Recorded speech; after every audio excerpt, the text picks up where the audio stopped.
আজ শনিবার। যারা আমার এই ভিডিওটা দেখছেন, দেবতাগুলোকে প্রণাম করে আশীর্বাদ চেয়ে নিয়ে তবে আপনি আমার ফটোটাকে সাইড করবেন।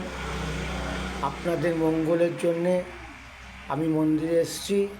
আপনারা দেবতার থেকে আশীর্বাদ চেয়ে নিন, দেবতাকে প্রণাম করুন, যাতে আপনাদের ভালো হয় সেই চেষ্টা আমি করছি। আপনারা নিজেদের ভালোর জন্য এই দেবতাকে প্রণাম করুন, আশীর্বাদ চেয়ে নিন।